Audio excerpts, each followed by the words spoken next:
Okey, kita sambung kembali praktis sumatif 5. Okey, yang ni pun saya nak awak buat dalam buku latihan ya. Sambung yang praktis formatif 5.1, 5.2 dan praktis sumatif 5. Okey, kita tengok soalan yang pertama. Setengah tukang masak kadang-kadang membalut daging. Balut daging dengan daun betik dan daging tersebut diperap selama 5 jam sebelum dimasak. Dia balut dengan daun betik. Ni macam petua lah. Apakah tujuan membalut dengan daun betik? Daging, balut dengan daun betik. Ini adalah untuk melembutkan daging. Ya? Selalunya kita jumpakan dalam petua-petua masakan tu tak? Untuk melembutkan daging. Setengah mereka menggunakan hirisan nenas untuk melembutkan daging, ataupun betik muda juga boleh digunakan untuk melembutkan daging. Pernah juga cikgu jumpa petua untuk melembutkan daging dengan menambahkan daun nangka. Okey, yang pertama. Yang kedua, mengapakah apple yang telah dididihkan selepas dikupas tidak bertukar menjadi warna perang? Selalunya apple kalau kita kupas dia akan tukar jadi warna gelap macam ni contohnya. Sekejap saya tunjuk contoh. Okey. Ni.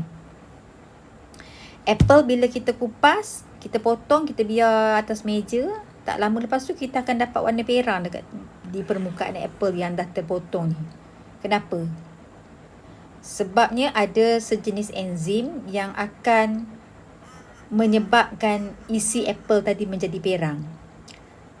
Okey, ada enzim. Ini adalah sebenarnya tindakan enzim dalam apple, tindakan enzim dalam apple.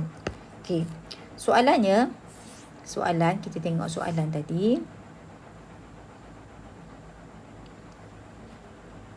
Mengapakah apple yang telah dididihkan? Lepas kita kupas buah apple tadi, kita didihkan. Lepas kita didihkan, kalau kita letak atas meja, berapa lama pun dia tak akan jadi perang. Sebab enzim yang terlibat untuk enzim yang senang kata ni macam ni lah saya cerita. Nanti awak buat ayat awak sendiri lah. Sebab enzim yang menyebabkan buah apple menjadi perang tadi telah ternyak asli apabila dididihkan pada suhu air yang tinggi. Bila kita didihkan 100 darjah Celsius, betul tak? Sedangkan enzim akan mula sudah ternyak asli sepenuhnya pada suhu 60 darjah Celsius. Maksudnya enzim yang terlibat untuk menukarkan apple tadi menjadi perang tadi semuanya telah ternyak asli. Jadi apple tu kekal lah warna dia. Cantik lah. Lagi satu, setengah petua biasanya kita rendamkan dalam air garam. Apple tadi lepas kita potong, kita rendamkan dalam air garam. Ni petua lah petua masakan. Mungkin air garam tadi menyebabkan pH enzim tadi apple tadi menyebabkan cas pada tapak aktif tadi tak boleh bergabung dengan substrat tadi. So selamatlah apple tadi ya. Okey. Nombor 2, yang saya bagi idea, nanti awak cuba buat ayat penuh untuk jawapan soalan nombor 2 Okey, nombor 3. Enzim digunakan dalam industri dan kehidupan seharian. Terangkan penggunaan enzim untuk mengekstrak agar-agar daripada rumpai laut. Di sini perkataan mengekstrak tu maksudnya mengeluarkan agar-agar daripada rumpai laut. Terangkan penggunaan enzim. So, enzim apa yang sesuai kita gunakan? Okay, contohnya macam ni lah. Saya bagi contoh macam ni. Ini katalah ini adalah sel apa tadi? Sel agar-agar. Ni. Sel rumpai laut. Dalam sel rumpai laut ni ada agar-agar, ataupun cytoplasma dia lah ya. Cytoplasma tu agar-agar lah. Dalam sel rumpai laut tu ada agar-agar. Jadi kita nak pecahkan untuk dapat agar-agar, supaya agar-agar ni boleh keluar, kita kena pecahkan dinding selulosa ni. Kita kena pecahkan. Kan kita tahu sebelum kita belajar kan, dinding sel adalah terbina daripada selulosa. Ni selulosa ni, bahan yang membina dinding sel rumpai laut ni. Jadi kita gunakan enzim selulis, sejenis enzim untuk memecahkan selulosa, bahan utama dinding sel. Bila selulosa tu dah pecah, agar-agar ataupun cytoplasma dapatlah dikeluarkan. Dikeluarkan tu maksudnya diekstrakkan. Ni perkataan macam cantik sikit lah kalau kita nak gunakan. Dikeluarkan, diekstrak keluar. Okay? Itulah jawapan dia. Saya bagi idea. Nanti awak bina ayat sendiri. Okay? Enzim, okay, terangkan penggunaan enzim. Awak bagi tahu lah, enzim yang digunakan adalah enzim selulis. Enzim selulis akan memecahkan dinding sel. Okay, enzim selulis akan memecahkan dinding sel rumpai laut. Okay. Setelah dinding sel rumpai laut tu pecah, agar-agar yang ada dalam sel rumpai laut tadi dapatlah dikeluarkan. Okay, itu jawapan tu. Saya dah bagi jawapan dah pun. Okay, 3B. Nyatakan satu kegunaan lipase dalam industri makanan. Kegunaan lipase. Kegunaan lipase ada rasanya yang cikgu bagi tadi kan. Image tadi tu, kita tengok balik kegunaan lipase ada tak? Ni bukan yang ni, kegunaan lipase. Kat sini kegunaan lipase. Inilah jawapan ni. Okay. Dia nak satu kegunaan lipase dalam industri makanan. Kat sini ada dua kegunaan ni. Jadi kita tukar soalan tu. Nyatakan dua kegunaan lipase dalam industri makanan. Saya nak dua. So ambil jawapan ini ya. Saya dah bagi kat sini. Nanti boleh tengok. Okay, kita balik kepada soalan.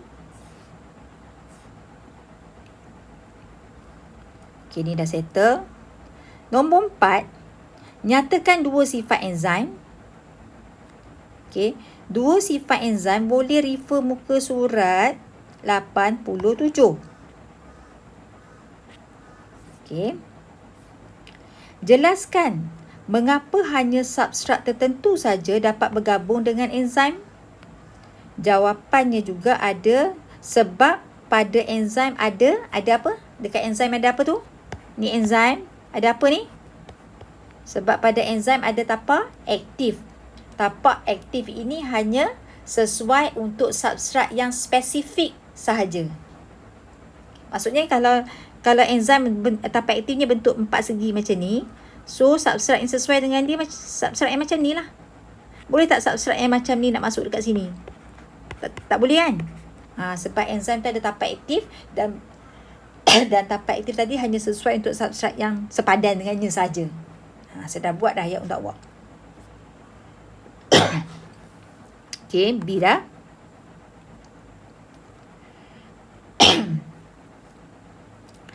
Empat C. Apakah hipotesis? Apakah hipotesis yang boleh digunakan untuk menjelaskan mekanisme tindakan enzim? Apakah hipotesis? Hipotesis apa tu? Ada di muka surat 89. Refer muka surat 89. Hipotesis apa tu? Dalam hipotesis ini, apakah yang mewakili struktur enzim?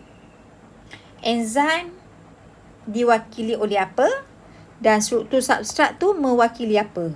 Ada dalam muka surat tu. Okey, ni yang awak boleh cari. C2, apakah ciri enzim yang boleh menjelaskan hipotesis ini? Ciri apa yang boleh menjelaskan hipotesis ni? Cirinya, enzim adalah spesifik. Okey, yang ni saya dah bagi jawapan. Banyak saya dah tolong awak. Okey. Soalan esei nombor 5.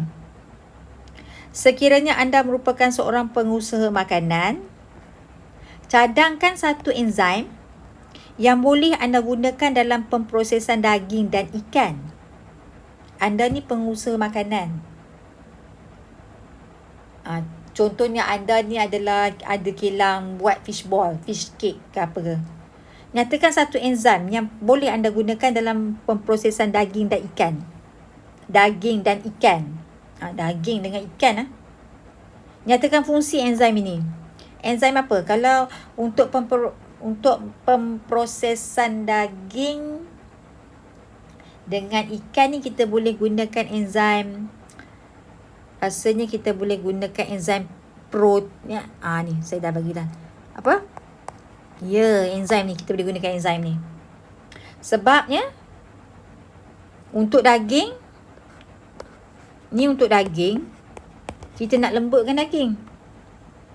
Kalau untuk ikan, kita nak asingkan apa? Awak boleh tengok muka surat. Ya, muka surat 95. Muka surat 95. Ya, untuk ikan, kita nak mengasingkan kulit daripada isi ikan. Pakai enzim ni. Ya. Okay. Untuk daging, untuk lembutkan daging. Mungkin kita nak buat berbola daging. Jadi daging tu liat, kita gunakanlah enzim ini untuk melembutkan daging. Okey, dah jawab dah soalan tu. Soalan 5B, saya bagi bonus. Jadi awak tak perlu jawab. Biarkan dulu. Okey, soalan nombor 6. Enzim yang hadir dalam strain bakteria. Strain bakteria tu adalah jenis bakteria lah. Bakteria yang hidup di kawasan mata air panas. Bakteria yang hidup dalam kolam air panas lah. Kawasan mata air panas ni kolam air panas. Boleh dikeluarkan dan ditambahkan ke dalam serbuk pencuci pakaian. Cadangkan mengapa enzim daripada bakteria ini sesuai digunakan sebagai serbuk pencuci pakaian. Soalan ni macam susah nak faham sikit kan? Okay, saya akan mudahkan awak. Contohnya macam ni. Okay. Ini adalah contohnya. Contohnya, ini adalah sejenis bakteria yang hidup dalam kolam air panas. Dalam bakteria ni ada enzim. Okay, dalam bakteria ni ada enzim. Okay, saya labelkan kat sini. Ni enzim. Yang ni bakteria. Okay, bakteria ni sesuai duduk dalam kolam air panas. Dalam ni ada enzim. Dalam bakteria tu ada enzim. Apa yang mereka lakukan? Mereka ekstrak keluar enzim ini. Enzim diekstrak keluar. Enzim diekstrak keluar. Maksudnya diambil keluar. Ni enzim yang warna hijau ni enzim lah ni. Enzim ni diekstrak keluar daripada bakteria yang duduk dalam kolam air panas. Kemudian enzim ni dicampurkan dengan serbuk pencuci. Masukkan dalam serbuk sabun pencuci. Deterjen. Okay, mungkin Fab ke Breeze ke apa ke. Okay, dia masukkan dalam serbuk pencuci. Kenapa perlu enzim ini diletakkan dalam serbuk pencuci? Biasanya dalam serbuk pencuci kita letakkan enzim. Tapi enzim tu kita tak ambil lah daripada bakteria yang hidup dalam air panas. Kita ambil bakteria yang biasa-biasa ni. Kita ambil bakteria yang hidup tempat biasa ni. Tujuan dia kita nak gunakan enzim tadi untuk menjadikan cucian kita lebih berkesan. Contohnya kita masukkan enzim protease. Contohnya dalam serbuk pencuci kita masukkan enzim protease, enzim lipase. Tujuannya kita nak bagi cucian kita tu jadi lebih bersih. Okay? Macam kita nak bersihkan kotoran darah ke lemak ke. Katalah kain kita terkena kuah kari. Kan? Kuah kari tu ada lemak kan. So kita gunakan enzim lipase. Jadi dia akan boleh mencuci buang lemak tu dengan berkesan. Okay? Mungkin pakaian kita terkena darah. Darah tu kita boleh gunakan enzim protease nak buang kotoran tadi. Tapi sekarang ni mereka gunakan enzim daripada bakteria yang hidup dalam kawasan air panas. Kenapa mereka perlu ambil bakteria yang hidup di kawasan air panas? Okey, Okey. Okey. Kenapa? Ini persoalan ni. Kenapa? Kenapa tak ambil bakteria yang hidup di kawasan biasa? Kenapa perlu letak bakteria tadi dalam serbuk pencuci? Jawapan dia sebabnya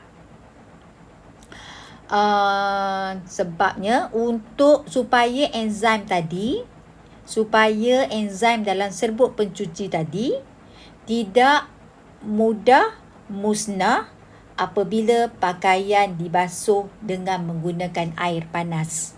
Tu dia jawapan dia. Soalan dia macam berbelit-belit sikit kan? Jawapan dia macam ringkas sajalah.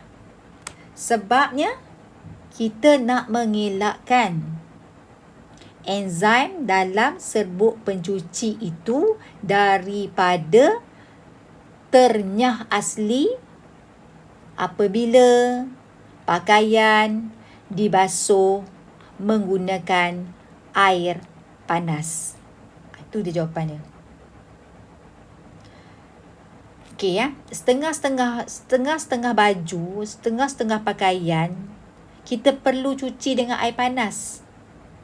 Contohnya lah ya, siapa yang kena penyakit kulit, terkena panau ke, kurap ke, kudis buta ke, baju orang tu kita kena cuci dengan air panas. Sebab kita nak matikan bakteria-bakteria kuman-kuman tu. So, bila kita guna air panas, kalau kita bubuh sabun, jadi cucian kita jadi tak berkesan. Sebab dalam sabun tu kan ada enzim. Enzim kan tak boleh kena air panas. Jadi cucian kita jadi tak berkesan. Sebab itulah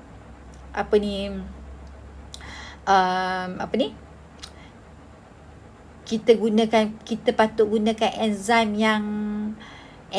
yang duduk dalam bakteria yang hidup dalam air panas ni, supaya kita boleh ambil enzim dia dan enzim dia tahan apabila cucian tadi dibasuh dengan menggunakan air panas. Saya rasa awak faham ke apa yang cikgu nak sampaikan ni. Macam itulah ceritanya. Okey, ada setengah mesin basuh, macam mesin basuh kat rumah kita tu kita gunakan terus air paip kan, tak ada masalah. Mungkin ada setengah mesin basuh macam dekat laundry ke, dekat kedai Dobi layan diri tu kan, kita boleh set dia punya temperature suhu air tu. Kita nak pakai suhu berapa. Jadi kita kena ada sabun sesuai untuk suhu air panas. Okey, kalau kita gunakan sabun biasa untuk cucian menggunakan air panas, mungkin sabun tu tak berkesan. Okey, tu maksud saya. Okey, tak apa, dia faham kot, saya terang ni. Okey, seterusnya nombor 7 ni, nombor 6 ni jawab. Nombor 6 jawab. Nombor 7, mengapakah keracunan sianida menyebabkan kematian serta-merta? Keracunan sianida, mati serta-merta. Jadi kat sini awak kena ada pengetahuan tentang sianida. Apa dia sianida ni? Okey, sianida ni adalah sebenarnya adalah racun respirasi. Sianida adalah sejenis racun respirasi. Okey, dah tahu racun respirasi. Lepas tu kita kena ada pula pengetahuan apa dia respirasi. Respirasi adalah proses ni proses respirasi lah ni, di mana glukosa dioksidakan untuk mendapatkan tenaga, karbon dioksida dan air. Proses ni kita belajar dulu kan, dia berlaku dalam mitokondria. Okey, dia fokus utama proses ini adalah untuk menghasilkan tenaga. Semua organisma hidup melakukan proses respirasi di dalam mitokondria untuk menghasilkan tenaga, dan tenaga inilah diperlukan untuk proses-proses kehidupan. Tapi apabila kita masukkan racun sianida ni akan memusnahkan enzim yang memangkinkan tindak balas ni. Sianida akan memusnahkan enzim yang terlibat untuk proses respirasi sel ni. Jadi bila enzim tu musnah, tindak balas ini tak boleh berlaku. Bila tindak balas ni tak boleh berlaku, tenaga tak dapat dihasilkan. Bila tenaga tak dapat dihasilkan, jadi kita boleh matilah. Sebab semua proses hidup dalam badan kita memerlukan tenaga. Jadi kalau dah tak ada tenaga, Terutama sekali bahagian otak kita kan. Cubalah bahagian otak kita dapat tenaga dengan lambat. Kita boleh mati, sel-sel otak di situ boleh mati. Dan boleh menyebabkan kematian serta-merta. Okay? Macam panjang kan. Tapi fokusnya macam itulah cikgu nak bagi tahu. Sianida adalah racun respirasi. Sianida boleh menghalang proses respirasi sel daripada berlaku dengan merencat ataupun dengan memusnahkan enzim respirasi. Oleh itu tenaga tak dapat dihasilkan dan orang itu boleh mati serta-merta. Cikgu dah bagi jawapan tu untuk awak. Kalau rasa cepat nanti ulang balik. Okey. Soalan nombor 8 tak perlu jawab. Nombor 8 tak perlu jawab. Saya bagi bonus lah. Nombor 8 tak perlu jawab. Jadi awak latihan praktis sumatif ni, awak buatlah latihan dalam buku nota. Latihan dalam buku nota pula dah. Latihan dalam buku latihan. Okey. Okey, itu saja untuk